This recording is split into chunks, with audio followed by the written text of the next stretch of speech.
예배 가운데 만나서 정말 반갑고 좋은 것 같습니다. 오늘은 다른 복음은 없습니다 라는 제목을 가지고 갈라디아서 1장 11절에서 24절의 말씀, 우리가 읽었지만 1장 전체에 대해서 우리가 좀 말씀을 나누는 시간을 갖도록 하겠습니다. 오늘부터 우리는 갈라디아서의 말씀을 함께 나누기를 원합니다. 갈라디아서는 총 6장으로 되어 있습니다. 내용은 짧지만 내용의 깊이는 결코 짧거나 얇지 않습니다. 로마서와 견줄 수 있는 서신서가 바로 갈라디아서입니다. 그리고 갈라디아서 안에서는 로마서와 비슷하게 흘러가고 있는 주된 내용이 있어요. 그것은 무엇이냐면 바로 이신칭의 이신득이에요. 그리스도를 믿음으로 죄사함을 받고 하나님께 의롭다함을 받는 것. 다시 한번 읽겠습니다. 그리스도를 믿음으로 죄사함을 받고 하나님께 의롭다함을 받는 것. 이신칭의 이신득이가 흘러가고 있습니다. 여러분, 모든 서신서는 역사적 배경을 하고 있는 사도행전과 함께 서신서들을 읽어가면 더 풍성하게 그 내용이 다가올 것 같습니다. 사도행전 13장에 보게 되면 사도 바울은 바나바와 수리아 안디옥, 이방인의 최초 교회죠, 둘이 짝을 이뤄서 선교 파송을 받게 됩니다. 바나바와 그의 조카 생질 마가를 데리고 함께 1차 선교 여행을 떠나게 됩니다. 1차 선교 여행을 떠날 때 바나바의 고향 구브로를 향해서 출발하게 됩니다. 여러분도 대략 그래도 알고 있을 거라고 생각하는데 다시 한번 짚어보도록 하겠습니다. 어디 1차 선교 여행을 갔다 왔는지 안디옥에서 출발을 하죠. 그리고 실루기아, 시리아 항구예요. 구브로의 섬에 들려서 살라미, 바보, 그리고 바보를 향해서 지중해를 건너 밤빌리아 버가에 도착을 합니다. 그리고 나서 비시디아 안디옥, 아까는 수리아 안디옥이라고 그랬잖아요. 비시디아 안디옥, 그리고 이고니온, 루스드라, 더베, 그렇게 해서 다시 루스드라, 이고니온, 안디옥, 밤빌리아 버가, 그 다음에 아탈리아를 거쳐서 다시 수리아 안디옥에 도착을 하게 됩니다. 여러분, 여기서 갈라디아 지방이, 갈라디아는 어느 한 지역을 말하는 게 아니라 마치 남양주를 얘기하는 것처럼 지역을 말하고 있는 것입니다. 남갈라디아 지방에 해당되는 부분이 어디냐면 아까 전에 비시디아 안디옥, 버가를 통해서 올라갔던 비시디아 안디옥, 그리고 루스드라, 이고니온, 더베이가 바로 남갈라디아 지방에 해당됩니다. 바나바와 사울은 그곳에 그 많은 교회들에게, 그리고 하나님을 믿는 자들에게 이신칭의 이신득이의 복음을 전했어요. 그러면 사도 바울이 바나바와 함께 전했던 그 복음을 가지고 슬기로운 신앙생활을 해야 되는데 그들이 점점 바나바와 바울이 전한 복음을 잊어버리고 다시 예전의 모습으로 돌아가는 거예요. 다시 유대교로 돌아가는 거예요. 그래서 사도 바울이 1차 전도 여행을 선교 여행을 마치고 나서 갈라디아에 있는 교회들에게 편지를 쓴 것입니다. 1절부터 5절은 사도 바울이 갈라디아 지역 교회에 인사를 합니다. 내가 사도로서 내가 사람을 통해서 사도가 된 것이 아니야 예수 그리스도의 은혜와 평강을 통해서 사도가 되고 악한 세대 가운데 복음을 전하기 위해서 내가 너희들에게 갔던 것이다 라고 이야기를 하면서 인사를 건네게 됩니다. 6절부터 10절은 내가 너희들에게 복음을 전했는데 어떻게 그렇게 금방 다른 복음을 받아들일 수 있겠느냐. 바나바와 바울이 전한 복음 말고 또 다른 누군가, 심지어 천사라 할지라도 다른 복음을 전할 때는 그 사람은 저주를 받을 것이다. 그리고 내가 이 복음을 전할 때 사람을 좋게 하려고 복음을 전한 것이 아니라 하나님을 좋게 하려고, 하나님께 영광 돌리기 위해서 복음을 전한 것이다 라고 6절부터 10절의 내용을 담고 있습니다. 11절부터는 사도 바울의 어떻게 보면 신앙 고백이 담고 있어요. 사도 바울은 원래 유대교를 따랐던 사람이에요. 예수님을 잘 따랐던 사람이 아니라 유대교를 따랐던 사람이고 예수님을, 그리스도인들을 핍박했던 사람이 바로 사도 바울입니다. 사도행전에 보게 되면 대제사장의 허락을 받아서 그리스도인들을 또 감옥에 가두거나 핍박하기 위해서 발걸음을 향합니다. 그러다가 다메섹 도상에서 예수님을 만나고 회심하게 되죠. 그리고 그가 회심하자마자 예루살렘에 올라가서 사도들의 가르침을 받았던 것이 아니라 아라비아로 3년 동안 갔다. 그곳에서 복음을 전하고, 그리고 또한 예수님께로 받은 그 계시를 분명하게 확립하는 시간을 가졌다는 거예요. 그리고 나서 15일 동안 예루살렘에 올라와서, 원래는 게바, 베드로예요. 초대교회의 수장격이 되는 베드로를 만나길 원했어요. 그런데 베드로를 만나지 못하고 15일 동안 있으면서 야고보 만나고 돌아갔다는 거예요. 그 이후로도 시리아 지역과 그 다음에 길리기아, 그곳에는 사도 바울이 태어난 다소도 있어요. 그곳에 가서 복음을 전했고, 복음을 전하는데 사람들이 놀라는 거죠. 원래는 그리스도인들을 핍박했던 사도 바울이 어떻게 복음을 전하는가? 그러면서 그의 변화된 모습을 보고 하나님께 수많은 사람들이 또한 영광 돌렸다라고 이야기를 합니다. 여러분, 사도행전 9장과 22장과 26장에는요 바울 자신이 하나님을 어떻게 만났는지에 대한 신앙 고백을 담고 있어요. 그리고 오늘 갈라디아서 1장 11절부터도 역시 동일한 내용을 담고 있습니다. 바울은 원래 예수님을 잘 따랐던 사람이 아니에요.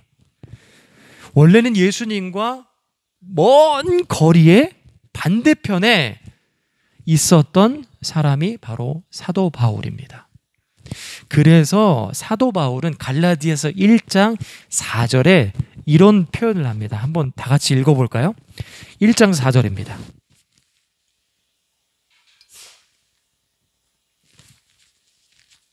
시작. 하나님 곧 우리 아버지의 뜻을 따라 이 악한 세대에서 우리를 건지시려고 우리를 자기 몸을 주셨으니. 사도 바울은 갈라디아서 1장 4절을 통해서 우리에게 어떤 이야기를 하고 있냐면 그리스도께서 우리를 건져내 주셨다라고 표현을 하고 있어요. 사도 바울은 원래 예수님을 잘 따르지 않고 오히려 반대편에 서 있던 사람이었다라고 이야기를 했어요. 여러분, 이 안에 이 1장 4절에 우리를 건지시려고 라고 사도 바울이 표현을 하고 있는데, 이 건져내다 라는 단어는 헬라어로 바꿀 경우에 헬라어로는 엑셀레타이라고 이야기를 하는데, 어떤 의미를 담고 있냐면 그 안에는 뽑아내다, 빼내다, 골라내다, 선택하다, 구원하다라는 의미를 담고 있어요. 다시 말하면 누군가가 구조하지 않으면 나갈 수 없는 상황인 거예요. 근데 예수님께서 우리를 건져내 주셨다라고 이야기를 하고 있는 거죠. 이 말씀을 통해서 우리가 기억해야 될 것은 무엇이냐면 우리는 무능력한 사람이라는 거예요. 어떤 무능력한 사람이냐면 복음 앞에 설 수 있는 그런 능력을 가진 사람이 아니라 무능력한 사람이라는 거야. 내게 아무런 힘이 없던 사람이에요. 심지어 사도 바울과 같이 어떻게 보면 예수님과 반대편에 서 있던 사람에 불과한 거죠. 복음을 통해서, 이 복음의 능력을 통해서 하나님께서는 우리를 이 악한 세대 가운데 건져내 주신 것이에요. 그래서 우리가 이 자리에 있고 이 자리에서 하나님 앞에 예배 드릴 수 있는 것이에요. 이거를 우리가 좀 성경의 다른 어떤 배경들을 가져와서 설명해 보도록 하겠습니다. 예를 들어서 여러분, 요셉의 삶, 요셉이 꿈을 꿉니다. 아버지와 형제들에게 이야기를 하죠. 그리고 난 다음에 그가 공경에 처하기 시작합니다. 도단에서 양을 치고 있는 형제들에게 갔을 때 거기서 구덩이에 빠지죠. 그러나 죽지 않고 극적으로 살아나서 미디안 상인들에게 팔려서 보디발의 종으로 들어갑니다. 열심히 거기서 종으로서의 역할을 다 감당했어요. 그럼에도 불구하고 누명을 씌워서 감옥에 갇히게 됩니다. 그 감옥에 들어가서는요, 술 맡은 간원장의 꿈도 해몽해주고 빵 맡은 간원장의 꿈을 해몽해 줍니다. 그리고 나서 술 맡은 간원장은 그 요셉이 그 해몽해준 대로 복직을 하게 돼요. 내가 복직을 하게 되면 너를 기억하겠다라고 이야기를 했는데 새까맣게 까먹죠. 여러분, 우리가 요셉의 삶 하면 총리가 된 극적인 삶 때문에 그의 삶이 형통했다 라는 생각을 강하게 합니다. 그런데 유년 시절, 어린 시절 그의 삶은 그렇게 좋지 않았어요. 그런데 하나님이 주신 지혜로 바뀌지 않을 삶이 바뀌게 된 거예요. 그 가운데 정말 막막하고 그에게도 능력이 없고 무능한 상태였지만 하나님께서 그를 건져내 주신 거예요. 삶이 바뀌게 된 거예요. 여러분, 성경을 창세기 37장부터 한번 천천히 읽어보세요. 바울이 누구의 은혜로 요셉이 누구의 은혜로 바뀌었는지 분명하게 하나님의 지혜다라고 이야기를 하고 있습니다. 여러분, 그리고요, 애굽으로 들어간 이스라엘 백성들도 마찬가지예요. 원래는 애굽에 들어갈 때, 고센 땅에 들어갈 때 친구로 들어갔어요. 근데 요셉이 죽고 나서 그의 신분들이 어떻게 바뀌죠? 종으로 전락하게 됩니다. 종으로 완전히 땅에 떨어져 버려요. 그래서 이스라엘 백성들이 고역을 하기 시작하고 하나님 앞에 부르짖게 돼요. 그 당시에 애굽은요, 최강대국이었어요. 거기서 이스라엘 백성들이 고역 때문에 너무 힘들어했어요. 그의 삶이 바뀌지 않을 것 같았어요. 그러나 하나님께서는 모세를 일으키시고 출애굽할 수 있도록 허락하셨어요. 누가 건지신 거예요? 바로 하나님께서 그들을 건져내 주신 거예요. 최강대국 애굽으로부터 건져내 주신 거죠. 여러분, 신약에는요, 베드로가 복음을 전하다가 옥에 갇히게 돼요. 그 전에는 이미 야고보가 순교한 상태죠. 야고보를 죽였더니 사람들이 너무 좋아하는 거예요. 그래서 이 헤롯 아그리빠 왕이 그러면은 6월절 끝나고 나서 무교절 기간에 베드로도 죽여. 그래서 베드로를 잡은 거예요. 근데 베드로를 지키는데 어떻게 지키냐면 4명이 4패를 이루어서. 그러니까 총 16명이 베드로를 지키고 있는 거예요. 왜? 6월절이 끝나고 나서 무교절 기간에 베드로를 죽여야 되니까. 근데 하나님께서 어떻게 역사하셨죠? 천사를 통해서 베드로의 옆구리를 팍 쳐서, 얼마나 편하게 자고 있었는지 옆구리를 탁 쳐서 베드로를 그 감옥에서 꺼냅니다. 베드로는 그 자리에서, 그 감옥에서 나올 수 있는 능력이 없어요. 근데 하나님께서 빼내 주신 거예요. 건져내 주신 거예요. 하나님께서 구원해 주신 거예요. 여러분, 베드로도 그렇고 바울도 그렇고 우리도 마찬가지예요. 우리의 삶은요, 우리의 능력으로 무언가 할 수 있는, 변화를 가질 수 있는 무능력한 상태였어요. 근데 복음을 통해서, 사도 바울이 말하는 이 복음을 통해서 그리스도께서 우리를 건져내 주신 것이에요. 할렐루야. 아멘. 여러분, 군대에 가면요, 병장들이, 2등병들은 막 약 올려요. 그래서 뭐라고 약 올리냐면, 야, 주먹 꽉 쥐어봐. 주먹 꽉 쥐어. 그리고 여기를 쳐다봐. 그럼 쳐다보잖아요. 그럼 아무것도 안 봐요. 깜깜해요. 그게 앞으로 네 인생이야, 이렇게 얘기를 해요. 맞아요. 어떻게 보면 우리의 인생이 지금도 한치 앞을 우리가 알 수 없잖아요. 보이지 않잖아요. 개척을 해서 걸어가는 그 걸음 가운데 내가 하나님을 신뢰하지만 여전히 보이지 않는 삶은 똑같단 말이에요. 근데 그 보이지 않는 삶 속에서 누가 나를 건지느냐? 복음으로 예수 그리스도께서 우리를 건지실 줄 믿습니다. 여러분, 이 사실을 우리가 알게 되면 어떤 또 유익이 따라오냐면, 나를 변화시키시고 나를 건지셨던 것처럼 우리가 편견 가운데, 아, 저 사람은 안 돼.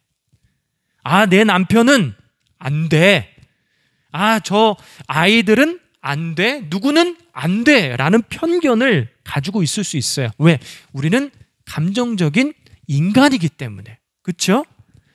근데 하나님의 은혜가 그 내가 편견을 갖고 있는 그 사람에게 임했을 때 그 역시 나도 변화되었던 것처럼 그도 변화될 수 있다라는 거예요. 그러니 우리가 생각을 바꿔야 되는 거예요. 하나님의 은혜를요 거부할 수 있는 능력을 가진 사람은 아무도 없다라는 거예요. 그런 유익이 우리에게 따라오는 거예요. 우리가 예정되었다라고 말하지만 누가 예정되었는지 알 수가 없어요. 그래서 우리가 할 수 있는 것은 씨를 뿌리는 거죠. 복음의 씨앗을 뿌리는 거예요. 심지어 제가 이 말씀을 준비하면서 생각났던 사람들이 막 내 가족들이 떠오르는 거예요. 형수가 떠오르고 내 형이 떠오르고 우리 큰 누나가 떠오르고 매형이 떠오르고 하나님 그들에게도 복음의 씨앗이 떨어지게 하여 주셨면서 내가 같이 일하고 있는 그 곳에도 하나님의 복음이 저 사람들에게 떨어지게 하여 주시면서 나도 변화되었던 것처럼 그들도 변화될 수 있을 거라는 확신과 믿음이 생기기 시작하는 거예요. 그런 모습 가운데 여러분 우리가 복음을 나누길 원합니다. 바울은 6절부터 10절을 통해 다른 복음은 없다고 합니다. 아까도 이야기했지만 바울과 바나바가 전했던 복음은 이신층이 이신득의 복음을 전했어요. 그리스도를 믿음으로 죄사함을 받고 하나님의 아들이라 일컬음을 받는 것, 이것을 전했어요. 이 모든 것은 그 내용 안에 이 모든 것은 예수님의 전적인 공로예요. 그러나 바나바와 바울이 가고 나서 바리새인들과 같은 사람들이 등장하는 거예요. 우리가 그리스도를 믿어야 되는 것 좋죠. 맞아요. 그런데 플러스 율법을 지켜야 됩니다. 그래도 우리가 할례를 지켜야 된다. 그래도 우리가 음식을 걸러서 먹어야 됩니다. 라고 그렇게 또 다른 복음을 전하는 사람들이 나타나기 시작하는 거예요. 여러분 이것은요 사도 바울과 바나바가 전한 그 복음의 다른 복음이에요. 그리고 물타기 하는 거예요. 흐리게 만드는 거예요. 근데 사람들은요 이거에 혹해요. 내가 아무것도 할 수 없다고. 그래도 내가 예수님을 믿는데 할례는 받아야지. 그래도 내가 율법의 말씀 지키던 거 계속 지켜야 되지 않겠어? 이거에 더 혹하기 시작하는 거예요. 여러분 그런데요 사도 바울이 말하고 싶은 것은 뭐냐면 구원은 복음은 예수님의 전적인 공로다. 거기에 예수님께서 키를 가지고 있지 우리의 행위를 통해서 우리의 행위가 키가 돼서는 안 된다라는 이야기를 해요. 여러분 우리도 마찬가지 행위를 하죠. 예수님을 믿고 찬양하고 또 열심히 전도하고 여러 가지 행위를 합니다. 그러나 그것은 우리가 구원받은 자로서 하나님 앞에 감사함으로 했지 그것을 통해서 뭔가 구원의 복음에 대해서 영향을 미치거나 좌우되는 것은 절대 아니라는 거예요. 그 또한 감사이자 그 또한 은혜인데 이들은 그 행위를 할 때 그리고 이 행위를 내가 할 때 진짜 내게 구원이 주어진다라고 이야기를 하는 거예요. 여러분 성경은 분명히 우리에게 선포하고 있어요. 요한복음 14장 6절에 선포합니다. 예수께서 이르시되 내가 곧 길이요 진리요 생명이니 나로 말미암지 않고는 아버지께로 올 자가 없느니라. 예수 그리스도 말고는 아버지께로 갈 수 있는 것이 없어요. 그리고 사도행전 4장 12절 다른 이로서는 구원을 받을 수 없나니 천하 사람 중에 구원받을 만한 다른 이름을 우리에게 주신 일이 없음이라 하였더라. 그 이름에만 능력이 있다라는 거예요. 제가 갈라디아서를 여러분들과 더 좋은 것으로 나누기 위해서 팀 켈러 목사님의 당신을 위한 갈라디아서를 구입해서 이번 주에 한 주간 봤어요. 보는 가운데 책에 이런 대목이 있어요. 성경적 복음, 바울의 복음은 명확합니다. 구원은 처음부터 끝까지 하나님이 하신 일이다. 그분이 계획하여 부르시고 그분이 실행하여 이루신다. 그러므로 모든 영광은 마땅히 그분의 몫이다. 그리고 뭐라고 붙어있는 줄 알아요? 영원히 그러하다. 또 다른 내용은 어떤 내용이냐면 복음이란 1년의 기초의 교리이며 사람을 하나님 나라에 들어가게 하는 관문 정도로 우리가 잘못 이해하고 있다는 거예요. 복음은 기독교의 기초만이 아니라 전부이며 평생에 필요한 것이다. 어떻게 보면 제가 그랬던 것 같아요. 복음을 마치 기독교에 들어가는 기초로서 그 관문으로서 생각을 했는데 복음은요? 사도 바울이 전한 이 복음 이신층의 이신득의 복음은 우리가 평생에 묵상해야 될 기초가 아니라 우리의 전부라는 거죠. 여러분, 종교개혁자들이 5가지 솔라를 이야기하는데 그 중에 하나가 솔리 데오 글로리아라는 외침을 하게 됩니다. 뭐냐면 하나님께 영광이죠. 제가 이 얘기를 하려고 하는 것이 아니라 거기도 보면 솔라 스크립투라, 그러니까 뭐냐면 오직 성경으로 라고 이야기를 하는데 그 안에는 또 뭐가 포함이 되냐, 토타 스크립투라라는 이야기를 해요. 뭐냐면 전체 성경이에요. 전체 성경. 제가 존경하는 교수님도 뭐라고 얘기하면 갈라디아서를 이해하기 위해서는 갈라디아서만 보면 안 된다라는 거예요. 그 옆에 있는 에베소서도 보고 그 앞에 있는 서신서도 보고, 아니 서신서 전체를 보고 그리고 신약을 보고 구약을 보았을 때 갈라디아서가 보인다라는 말씀을 했는데 이제야 그 말씀이 무슨 말인지 알 것 같아요. 여러분, 복음도 마찬가지예요. 갈라디아에서 이야기하는 복음, 또 에베소서에서 이야기하고 있는 복음, 그리고 서신서에서 말하고 있는 그 복음, 신약에서 말하고 있는 복음, 구약에서 말하고 있는 복음, 성경 전체에서 이야기하고 있는 이 복음, 우리가 평생에 묵상하고 묵상해야 될 줄 믿습니다. 우리의 전체예요. 지난주에 김경일 목사님이 요한 1서 1장 3절에서 4절의 말씀을 전해 주었어요. 그러면서 어떤 제목을 가지고 말씀을 전했냐면 그리스도와 사귐. 여러분, 우리는 영원히 우리가 죽을 때까지 그리스도와 사귀어야 됩니다. 그러면서 그 말씀에 보게 되면 어떤 표현들이 나오냐면 이 땅에 오신 예수 그리스도, 그분에 대해 우리가 귀로 듣고 눈으로 보고 그리고 또한 손으로 만져본 바가 되어야 되며 영원한 사귐 가운데 들어가야 된다라고 이야기를 하는 거예요. 계속해서 우리가 그 그리스도가 하신 일들을, 그리고 신약과 구약을 통해서 하신 일들을 우리가 귀로 듣고 눈으로 보고 손으로 만지는 것과 같이 그 사귐이 있어야 될 줄 믿습니다. 그럴 때 사도 바울이 다른 복음은 없다라고 이야기하면서 뭐라고 하냐, 내가 사람을 좋게 여기랴 하나님을 좋게 여기랴. 그 열매를 보면, 그 복음의 열매를 보면 알 수가 있어요. 하나님께 영광을 돌린다라는 거예요. 사도 바울이요, 얼마나 많은 교회를 세웠어요. 얼마나 많은 사람들에게 복음을 전했어요. 그러나 나의 나된 것은 뭐라고 그래요? 하나님의 은혜다라고 그러면서 하나님께 영광을 돌립니다. 여러분, 우리가 우리의 열매를 보았을 때 영광을 돌리는 열매가 나타나길 원합니다. 제가 개척을 하고 나서 아내와 그 전부터도 이렇게 많은 이야기를 했지만 더 많은 이야기를 하게 되는 것 같아요. 왜냐하면 여러 가지 일들을 또 함께 결정해야 되고 진행해야 되니까 아내와 더 이야기하는 경우가 더 많아진 것 같습니다. 근데 이야기를 하다가 어떤 일이 됐든지 간에 결국에 끝에는 우리가 항상 고백하는 게 있어요. 그래도 감사하다. 그래도 참 감사하다. 뭐가 됐든지 간에 제가 사고를 치고 제가 또 이렇게 부족한 결정을 했을 때 그래도 감사하다. 이런 고백을 하게 되더라고요. 여러분, 그런 열매가 우리 삶 가운데 나타나길 원하고 다른 복음이 아니라 성경에서 말하고 있는 이 복음을 우리가 평생에 묵상했으면 좋겠습니다.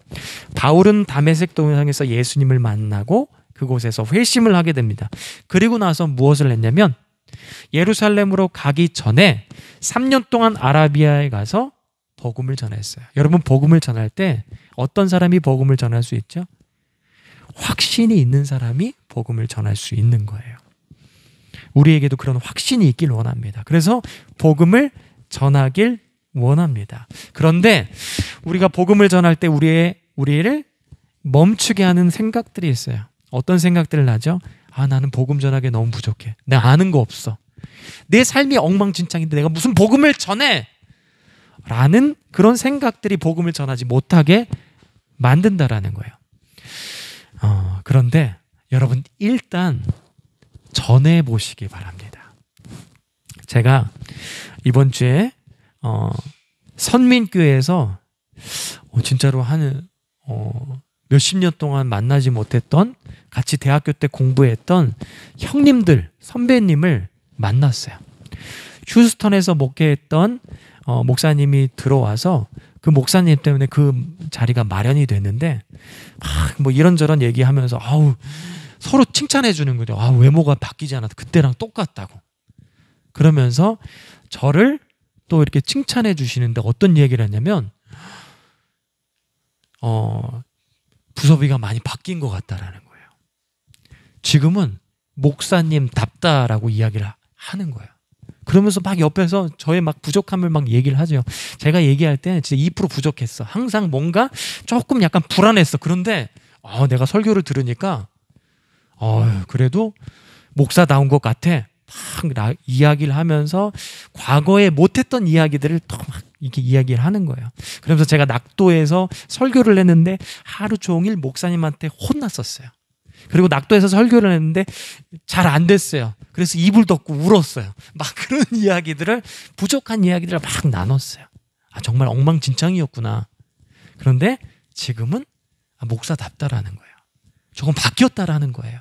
물론 지금도 엉망진창인데 조금은 목사로서 흉내를 낼 수 있는 자리에 올라섰다라는 거죠.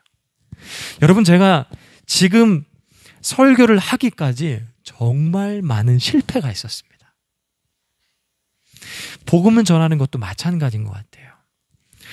우리가 좀 내 자신이 부족하다라고 해서 멈춰 있는 것이 아니라 그래도 복음을 전하는 거예요. 그러면 나중에 되돌아보고 내 자신을 봤을 때 그 복음 때문에 어느 정도 내 삶이 바뀌어 있는 것을 분명하게 보게 될 것입니다. 그리고 사도 바울은요, 무슨 사도로서 부름을 받았냐면 이방인의 사도로서 부름을 받았어요.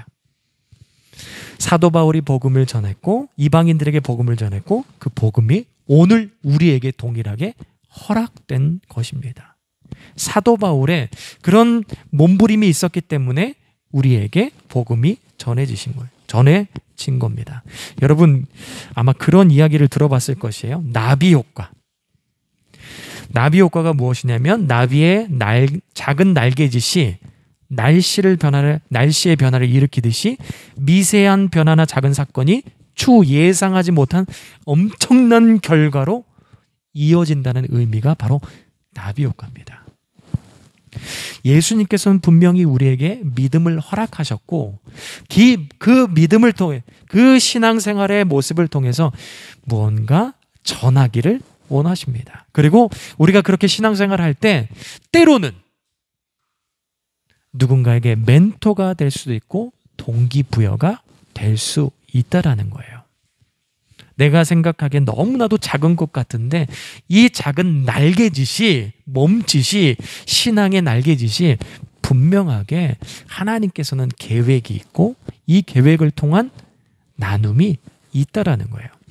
여러분, 저희 어머님은요 황 권사님인데 고집이 센 황 권사님이세요. 예. 근데 권사님이랑 통화할 때마다 늘 항상 저에게 얘기하는 거였어요. 목회자는 기도를 많이 해야 돼. 항상 끝에는 그 이야기를 하세요. 그리고 제가 권사님의 삶을 봤을 때 권사님은 그렇게 기도하시면서 사셨어요. 제가 어렸을 때 안방에 탁 들어가려면 안방에 문이 잠겨요. 어머님께서 문을 탁 잠고 기도했어요. 때때마다 하나님 앞에 기도했고 명절 때마다 그 기도했던 이야기를 또 듣고 며느리와 저는 또 듣고 예. 그게 정말 기도하시면서 한평생을 사셨어요. 근데 그 모습이 제가 조금 힘들고 어려울 때마다 생각이 나요. 어머니 그렇게 기도하셨는데 나도 기도해야겠다. 제가 3년 동안 개척을 준비하면서 그래 율법적이라도 시간을 정해놓고 하나님 앞에 기도했다. 그래서 9시면 탁 돼가지고 아이들 방에 들어가가지고 보여주기 식으로 그렇게 기도를 했었어요. 여러분 비록 내가 생각하기에 부족할 수도 있지만 이 부족한 날개짓이 누군가에게는 분명하게 멘토가 되기도 하고 동기부여가 될 수 있다라는 것을 기억하면서 이 사도 바울과 같이 복음을 전하고 또한 복음을 전하는 것 때문에 나타나는 그 열매들을 누릴 수 있는 저와 여러분이 되길 간절히 축복합니다. 말씀을 마치도록 하겠습니다. 함께 묵상하며 기도합니다.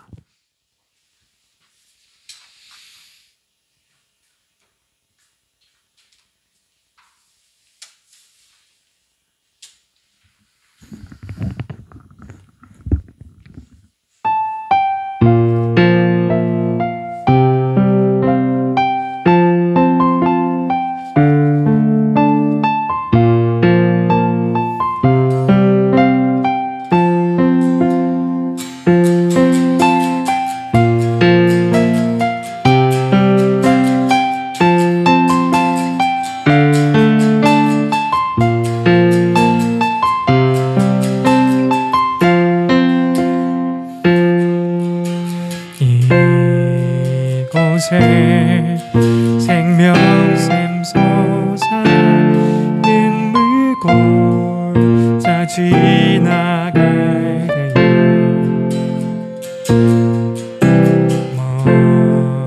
먼잖아 열매 맺은 웃음소리 넘쳐나리라. 그날의 하늘이 하늘이 열리고 모든 이가 보게 되리라.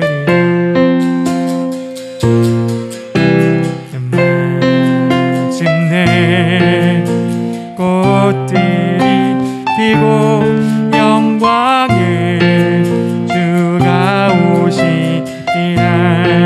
꽃들도 구름도 바람도 넓은 바다도 찬양하라 찬양하라 예수를. 하늘이 울리며 노래에 나의 영원한 은혜의 주 은혜의 주 은혜의 주. 꽃들도 구름도 또 넓은 바다도 찬양하라 찬양하라 예수를. 하늘이 울리며 노래에 나의 영원한 은혜의 주 은혜의 주 은혜의 주.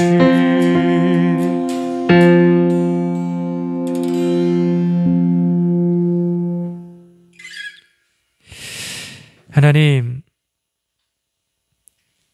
다른 복음이 아닌 성경에서 말하고 있는 사도 바울이 전하고 있는 그 복음을 우리 평생에 귀로 듣길 원하고 눈으로 보길 원하고 또한 손으로 만지길 원하는 것처럼 묵상하고 묵상할 수 있는 우리의 삶이 되게 하여 주시옵소서. 또한 그렇게 묵상하며 나아갈 때 하나님 보시기에 합당한 성도로서 성장해 나갈 수 있도록 주여 인도하여 주시옵소서. 이제는 우리 주 예수 그리스도의 은혜와 하나님 아버지의 극진하신 사랑과 성령님의 교통하심이 이 자리에 나와 예배드린 모든 영혼들 가운데, 삶 가운데, 관계 가운데, 생업 가운데 영혼